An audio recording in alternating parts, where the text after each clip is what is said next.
of nobodies over here. Some of the most famous YouTubers of the time that I've been working at YouTube, which is quite a while now. You know, I was thinking back as we were preparing for this and thinking about how YouTube in its early days was really an experiment, right? It was this idea of how do we just make video accessible to everybody, and what happens when you do that. And a lot of the formats that we know today, a lot of the things that we're familiar with video are things that you guys pioneered, and things that, a lot of the features even on YouTube are things that were in response to the way that you were using the platform. So I wanted to start a little bit today talking about those old days, those first moments. And I guess I'll start with you, Hank. Like, what was it like that first time you had to say, I'm going to enter this space where there really aren't no rules this point? Well, we weren't the first people making videos, because there was TV, there was also before TV, there was movies, and then there was radio, and there was plays. We're all just like basing what we make on what other people have made, but I think we were all probably inspired a lot by, say, Frank, who made this kind of content kind of first. And also inspired by like Flash animations and also like really respected news anchors, and like we were drawn from all of that. But at the same time, it was just messing around, and there was something beautiful about that, where we could take stuff that was pretty serious and established and then just be dumb on top of that. Let's talk about some of those dumb things that everybody tried out pretty early. I know there are a lot of experiments, a lot of crazy stuff you guys did. I want to hear some of those stories. I know, Phil, did you shake your head once on a video? Yeah, that was because of Shay. Yeah, I was there for that, yeah. You lose a bet? I lost a bet, or you're just Wasn't it like the no sleeping challenge? Oh, we did the Insomniac Iron Man challenge. We did live streaming for 48 hours. And it was questionable to our health. Anybody remember that? Live stream? Yeah. That was awesome. Hey. That was where I learned, like, you don't challenge Shay at anything, because he takes everything super serious when it's a competition. A contest? Let's go. Yeah, we did it twice, and the second time I had stayed up for 62 hours straight live streaming. I like took the audience to Applebee's. I had this little Verizon Air card I could plug into my computer and get Wi-Fi anywhere. And people were like, you're gonna die. You have to go to sleep. And so, as soon as everybody agreed that I won, then I went to sleep. I was in that one, and I made it for like 26 hours. There's never a better time to see the real side of a person when they are just hopelessly tired. And the real side of me is giving up. I mean, I feel like I've cheated my way onto the stage, because I haven't been on YouTube for quite 10 years. It's like 9.5, but don't tell anybody. But like, I remember when I was inspired by these two. You guys are always talking about Zay Frank. I was inspired by Phil and Hank. I never even saw Zay Frank videos till you guys came around. So I like what you say about, like, maybe we are pioneers, but people have been sharing the story of human history. So whether it's Zay Frank or Anne Frank, there's journaling, diaries, and that's like when people are like, you stole my idea to do these daily vlogs. It's like people have been documenting what's happened for a long time, but the cool thing is we all of a sudden found this tool. When I found Phil, it's like he has 60,000 subscribers, and he's making this huge difference with this community. So it's all about just, using the tools that YouTube gave us, and never complaining when YouTube changed. That's, I think, one secret. Really? Never complain? That's such a lie. I'm just saying. That doesn't sound like me. Because YouTube would always change, and I remember people would get pissed that YouTube changed, and they would stop. They would quit making videos. And I think it was always about adapting just to the new way. To stay around for 10 years, you just kind of have to adapt to the new stuff then. And do you guys remember video quality in the beginning? Like, I used to film everything on my iSight camera because I couldn't afford a video camera. So I moved my laptop around my house, and I almost broke it so many times that I would put it in places to get angles. And I remember when I switched from 4:3 to the full frame when everyone had a heart attack, because all our videos had the black bars on the side. We're like, this is ugly. So, to get a camera. Exactly. Made a flip HD all of a sudden. Yeah. And I should say, we have if anybody has questions, we have a hashtag decade on YouTube. Send them, and I'll be checking it a little bit later in the panel. I think just to be clear, it's hashtag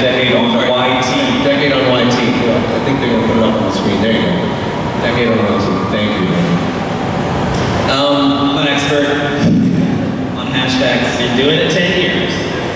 So, what, Phil, you tried so many different things early on. What are some of the things that you learned in those early videos that have stuck with you? What are some of the experiments that the learnings from that have stuck with you all these years later?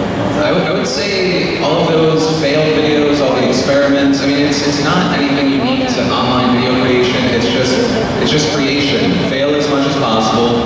Feel out like everything that you want to do. Try it, and then that's where you're going to get the content. And that's I think where you're going to get staying power.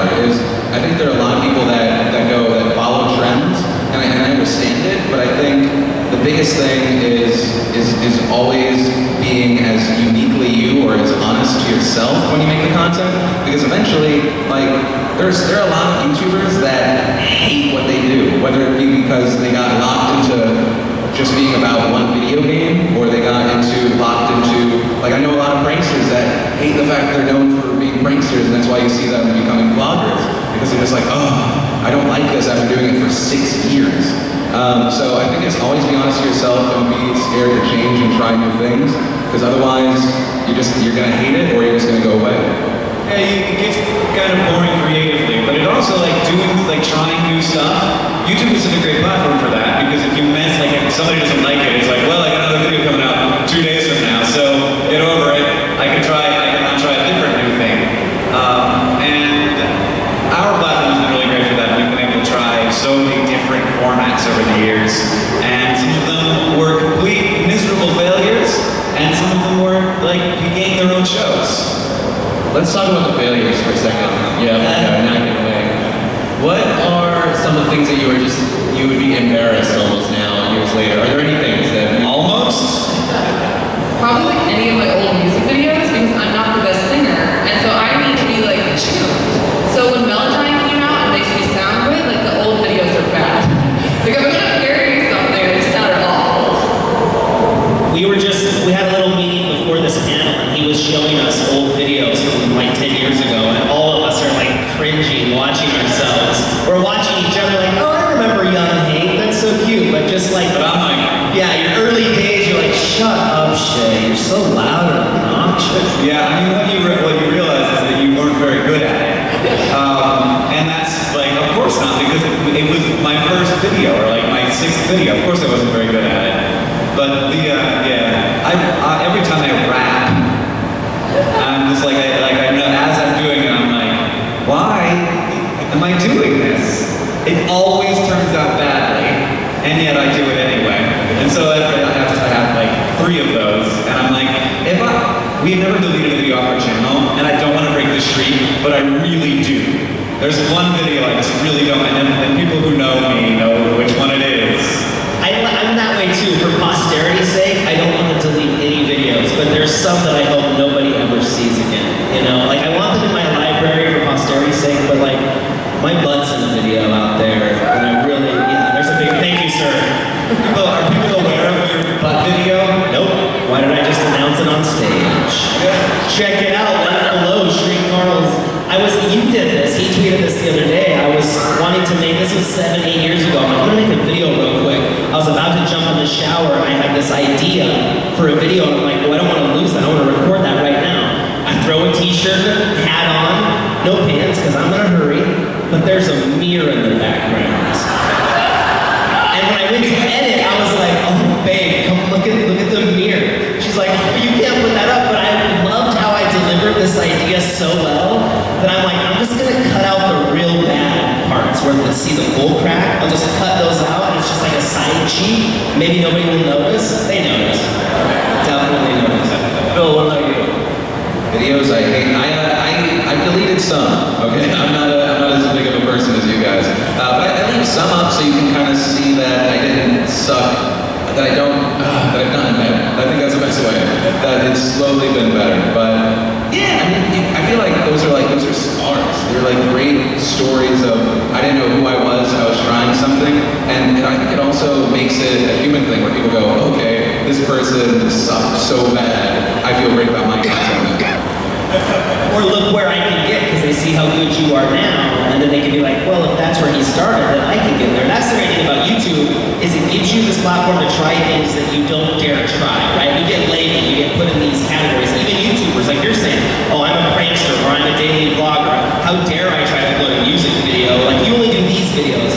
that happens in just daily life. We get, you know, it's like classism. Like where back in the day, like your dad was a barber or a tailor, that's what you did. It's like we can try new stuff. Like you don't have to be labeled as a certain thing. And that's what's great about YouTube is like, I don't know, like what if I did an acting thing or whatever? And that's why YouTube is so addicting because it's like gives you that freedom to express more parts of yourself. And so try it. Make a weird video that might embarrass you, but it's fun for you to make, you know? Are there any directions that you thought about taking your channels early on that now seem kind of ridiculous, or you can't even imagine if you had sort of gone down that path? You go. Yeah, no, I used to play this like Lewis life coaching character named Ron Anthony Tanner, and I look like I was stoned, and it was really bad. So that channel's kind of hidden. Like, so I don't even look at the videos on that. So I think that would have been hard for me just playing one character, because I like being able to do all different kinds of videos. So that was a good choice on my part to move on. I would say forever ago, 8 years ago, I was trying to convince Shay, and I did so successfully for about, I think, 6 videos. I was like, man, we gotta get in on these parodies and these sketches, and we started this horrible sketch channel called Bam Bam Caboose. Who remembers? Bam Bam Caboose for 4 people and the rest are lying. But yeah, we did some stuff. There was there's a parody with your wife, which is the Sarah Palin song. Oh, right, yes. She was in the woods just with a shotgun. That's when the Sarah Palin thing was big, and I'm like, babe, grab that shotgun in those classes. We're gonna send this clip to Phil. But I love it. See, that's the thing is I look back and like some of that stuff, I'm like, oh, that was stupid, but it reminds me of like how hungry we were. Like we're like, let's do something weird and cool, and like I think holding on to that, that's so key. There was, thinking back to those first handful of years, there was so much derision, I feel like, in certain, circles about vlogging, and it was sort of, I think people had all these different sort of opinions about it, and even though, Shay, you mentioned that sort of journaling had been around for so long, but now obviously that's changed completely, and I would be curious to know how you feel like this evolved into something that it became what it did. Like, why did vlogging become the success? Why is it still such a big part of this ecosystem? I think it lends to why we go to movies, why we seek out entertainment, kind of to get out of our own reality and connect and be like, oh, they suffer, or they think this is cool, or that tastes good, or that view is pretty. It helps us cope, right, with our own humanness to connect, whether, some of us think of ourselves as extroverts or shy. I think intrinsically we need each other. We need to communicate, we need to connect, we need to feel understood, and ultimately that's what vlogging is. And you put on a show, right? Like you're trying to put your best foot forward, but it's the least contrived form of entertainment there is. It's the real reality TV, I like to say, where I'm shooting, I'm editing, that like I'm having this communication. We see each other at VidCon. Like this girl right here on the front row, we've taken a picture every year for the last 7 years. Like there's a real connection here, and I think that's good for us as a species. I think we need to have this connection and share these ideas and have this free flow of communication so that we can, live on Mars. Let's get some stuff going, guys. Let's get started. Nate wants to be president of Mars. That's why I think vlogging is good. So we can have Mars. Colony on Mars. Are there things that you felt like you had to get comfortable with over the years that just, you've now become a commonplace part of your life, you're comfortable with them, whereas you certainly weren't in the beginning? I mean, just talking to the camera was scary at first. And then that became natural and felt good. And also you sort of have to figure out the way that you want to talk to the camera, because at first it's very unnatural and it seems and sounds unnatural and everyone can tell. But then it's like talking to the camera with someone else in the room, even if it's my wife, feels made me feel very nervous. And then when we started doing Crash Course and Slideshow, there was a bunch of strangers in the room. That's also terrifying. And then I got used to that. And then there's vlogging outside in public. You're screaming to a camera, and it's this weird exhibitionist act of performing in public without anyone asking you to, which is for me the furthest level of this I cannot get used to. maybe you could dance to it. I think what was weird for me was just watching myself, because I was like, do I talk like that? Do I look like that? I talk like a valley girl. Like, I didn't know these things about myself as I started editing.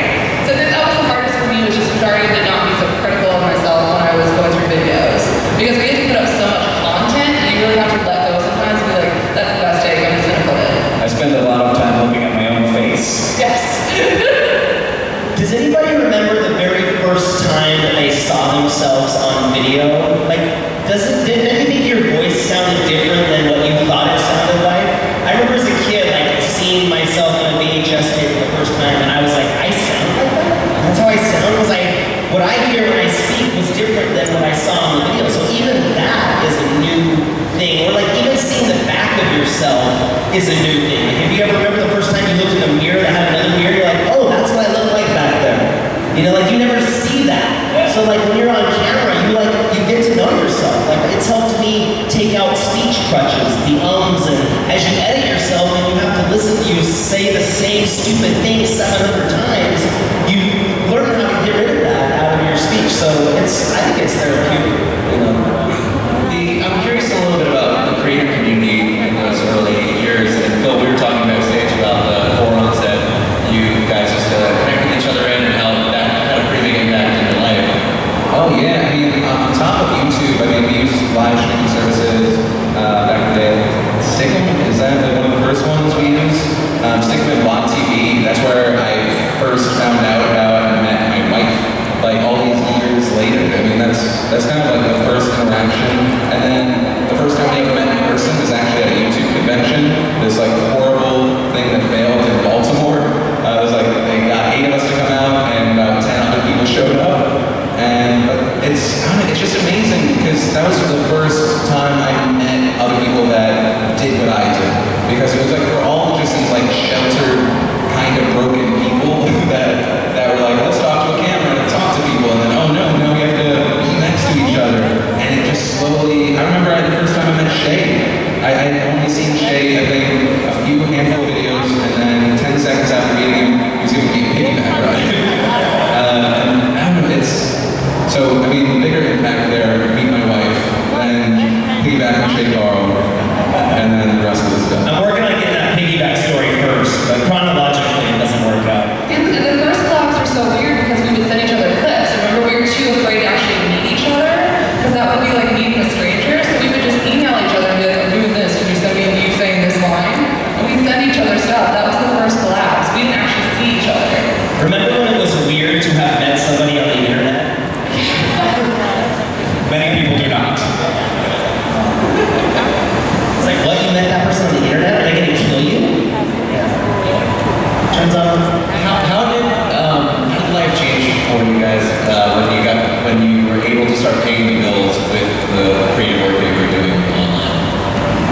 I think it was like terrifying, because I didn't know when it was going to stop. Like, how do I keep this going? Like, what am I doing right? I don't know. I'm weird. I don't know. So I think that it was just terrifying for me at first when I started making a living. I mean, I have a very vivid memory of my first check, because I was at the stage of life where I had a wife and 3 kids. We had just had our 3rd kid, so I had bills, and I had a mortgage, and I had insurance, and like envelopes showed up at my house that wanted money from me, you know? So the first time I got paid from YouTube was for $300, and it was because Phil had given me this shout out.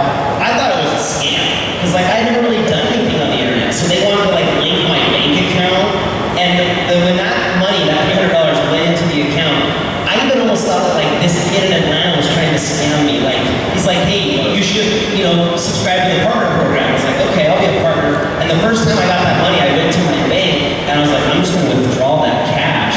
Even still being suspicious in the bank, I was like, yeah, I'd like to withdraw that $300. And they gave me the money, and I was walking out like, I gotta keep this. Like they gave me money. So it was huge, because then I was like, that's grocery money. If I could pay groceries, what if I could make $1,000 a month? That was our mortgage payment. So yeah, it was huge for me that first. I have a weird thing, like I try to ask like questions that I wouldn't ask YouTubers in public. This is like questions in private sometimes. And a lot of times like I get, even now, from people who have the most successful shows on YouTube, they say to me, like, I'm like, what is driving you forward to keep doing this? And it's like,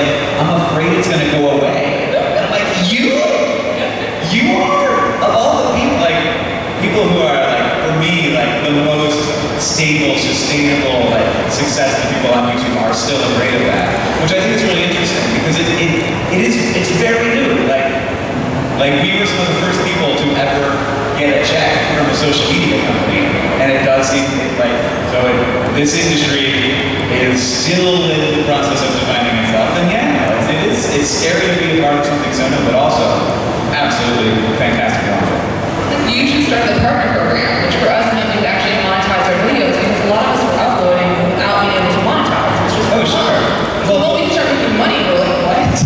Yeah. Well, when we started making video, like there wasn't. It was like if Twitter was like, hey, your tweet got popular, here's money. Like that's what it felt like. Yeah, it's not. I mean, the money's great, obviously, to be able to make money doing something like this. But the real connection is the communication. You know, like I still obsessively look at my views. I won't see how much money I'm making. I want to go to the views and the thumbs up. And it sucks. It's almost, I feel like, unhealthy that sometimes I feel like I sort of like derive my sense of self-worth based on how many people watch my videos. Like, oh, I got a lot of views, I'm a good person. You know, like, I gotta disconnect that. So yeah, so you gotta please keep watching.